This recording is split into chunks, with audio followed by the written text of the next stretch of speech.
Buenos días, jóvenes. El tema del día de hoy es periodización y principales características de los periodos clásico, preclásico y posclásico, de la unidad curricular 2 de la materia Introducción a la Ciencia Histórica.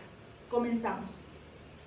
Ya vimos cómo para facilitar el estudio de las culturas que se desarrollaron en nuestro país, se ha dividido el territorio en 3 áreas geográficas culturales: Aridoamérica, Mesoamérica y Oasis América. Ahora veremos el tiempo, es decir, cómo los arqueólogos e historiadores que se han ocupado de la época prehispánica o precolombina han dividido los periodos del desarrollo de estas sociedades. La duración de estos periodos aún se discute y las fechas son aproximadas. Sin embargo, se puede decir que la historia prehispánica comenzó en el año 2500 a.C. y culminó con la caída de Tenochtitlan en 1521. Son 4000 años aproximadamente que han pasado durante estos periodos. En este largo periodo surgieron varias culturas en las selvas, los valles y los altiplanos de Mesoamérica, y para su estudio se propusieron los horizontes o periodos conocidos como preclásico, clásico y posclásico. Ahora veremos las características del periodo preclásico. La duración de este periodo fue del año 2500 a.C. al 200 después de Cristo. Como ya se mencionó, la historia de Mesoamérica comenzó aproximadamente en el año 2500 a.C., cuando el sedentarismo se había vuelto una forma de vida más común entre los pueblos gracias a la actividad agrícola. Como se puede observar en la imagen, la mayoría de las personas vivían en pequeñas aldeas que se distribuían a lo largo y ancho del territorio mesoamericano. Eran pequeños núcleos de 10 a 12 chozas, hechas con material perecedero y que podían albergar entre 50 y 70 personas.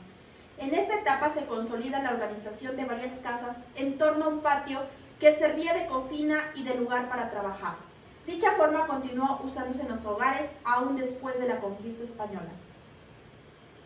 También aparecen en el escenario las primeras villas, aldeas muy grandes que podían albergar a más de 1000 habitantes, como San José Mogote, en Oaxaca, donde se observa un altar principal y se identificó la presencia de un jefe que concentraba el poder político, militar y religioso. Hacia el año 1200 a.C. hubo un extraordinario avance en cuanto a las obras hidráulicas.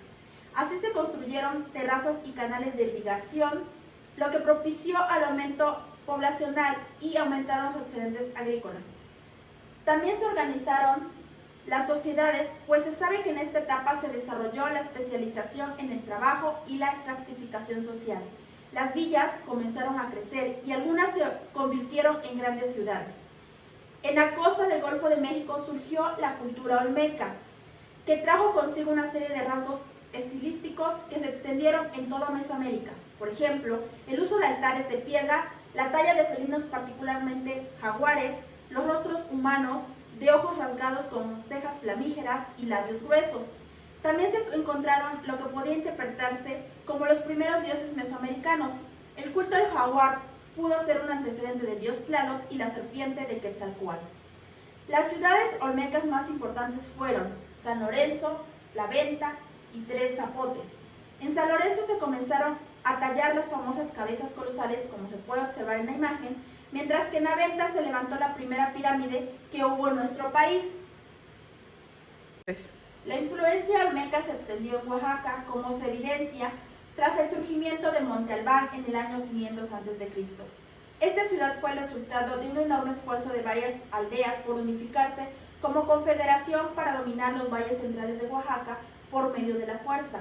Hacia finales del periodo preclásico hubo una serie de reacomodos poblacionales relacionados con la guerra, la migración, los cambios ambientales e incluso por erupciones volcánicas. En la zona maya surgieron ciudades en las selvas de Guatemala como El Mirador, Tikal, Copán y Huatzatún, mientras que en la cuenca de México, en la región de los lagos, la ciudad de Cuicuilco, hubo la primera construcción de pirámides circulares y las tumbas de botellón, como la que se observa en la imagen. Además que ahí se encontraron imágenes de los primeros dioses que fueron apropiados por otras culturas.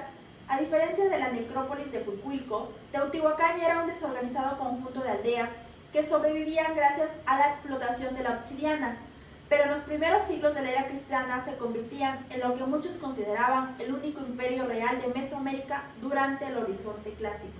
Ahora vamos a ver las características del periodo periodo clásico. Este periodo fue del año 200 al 900 después de Cristo. Es el periodo de mayor esplendor en cuanto a las civilizaciones en Mesoamérica, como la cultura maya, la zapoteca y la teotihuacana. Fue una época en la que se presentó cambios significativos en cuanto a la organización social, pero también en el desarrollo de nuevas técnicas agrícolas, arquitectónicas y en el manejo de la piedra, cerámica e incluso de algunos metales, y se registró el auge de las diversas manifestaciones artísticas y culturales. Durante esta época la población aumentó y las ciudades se convirtieron en auténticas metrópolis. Entendemos como metrópolis a una ciudad de gran extensión y con muchos habitantes. Fue una época en la que se construyeron grandes pirámides y se implementó el talud y el tablero, como vemos en la imagen.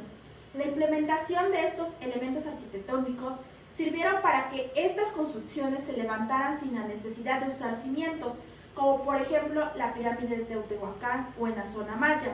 Además, el arte se expresó en estelas, esculturas, murales y artículos de lujo confeccionados con jade, conchas y plumas. Aquí podemos observar en la imagen un ejemplo de una estela. Asimismo, las ciudades se caracterizaron por su ordenamiento astrológico, es decir, porque estaban trazadas de acuerdo con el posicionamiento de los astros, en particular del Sol. Durante esta época, las urbes del horizonte clásico concentraron las actividades económicas y por medio de ellas se comunicaban por medio de rutas comerciales que en esta etapa se extendieron a lo largo y ancho de Mesoamérica. Pero las relaciones entre las ciudades no fueron del todo pacíficas, pues en esta etapa algunas de ellas extendieron su zona de influencia por medio de la guerra y el dominio militar. Los pleitos eran muy comunes entre las ciudades mayas y Teotihuacán. Se convirtió en una ciudad hegemónica. Entendemos hegemónica como un dominio de una entidad mesoamericana gracias a la guerra, aunque también fue fundamental en el comercio. Aunque la agricultura tuvo grandes avances en el diseño de importantes obras de irrigación y la introducción de nuevos cultivos, la vida en la ciudad marcó la pauta de las actividades económicas. En cuanto en el aspecto social, en el periodo clásico, se sabe que las nuevas técnicas de trabajo aumentaron la división y especialización del mismo. Surgieron nuevos oficios y se hicieron más complejos los que ya existían.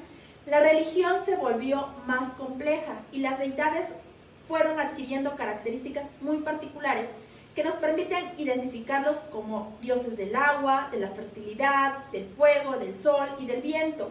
Por lo tanto, la religión se convirtió en el eje de la vida pública y los sacerdotes comenzaron a encargarse, mediante el control de los conocimientos astrológicos y el calendario, de desarrollar las expresiones artísticas y el estudio de las matemáticas, e intentaron dejar huella en la historia a través de la escritura, pero su influencia trascendió en el aspecto político. Ahora vamos a ver las características del último periodo, el periodo posclásico. La duración de dicho periodo fue del año 800 a 1521 después de Cristo. Es la última etapa de la historia mesoamericana, pues finalizó con la caída de Tenochtitlan tras la guerra de conquista de los españoles sobre los mexicas. Durante esta etapa se caracterizó por la intensa migración de pueblos y culturas que provenían de Aridoamérica y Oasis América y que se conocen como pueblos chichimecas, aunque en realidad eran muchas culturas que habían peregrinado desde el norte en búsqueda del sustento. Estos conjuntos de seres humanos desestabilizaron la organización social, política y económica que se había desarrollado en las grandes ciudades del periodo clásico. Una a una cada una de las culturas empiezan a colapsar. Empezando por ciudades como el caso de Teotihuacán, que padeció muchos problemas internos y fue prácticamente abandonada en solo 100 años. Del mismo modo, en el área maya se presentaron procesos migratorios, guerras, abandono de ciudades y la fundación de nuevos centros urbanos en la península de Yucatán. Como habíamos mencionado anteriormente, en el periodo clásico, los sacerdotes tenían el poder político y social por medio de los conocimientos astrológicos. En este periodo, en el periodo posclásico, quienes estaban a la cabeza eran los que tenían el control militar. Las ciudades se convirtieron en fortalezas y tras la caída de Tenochtitlan, las ciudades comenzaron una lucha tenaz por consolidar su hegemonía. Guerra tras guerra se imponían pueblos guerreros como los toltecas, pero las migraciones no cesaron y nuevos pueblos belicosos se asentaron en diversos puntos de Mesoamérica, compitiendo por los recursos con los primeros habitantes.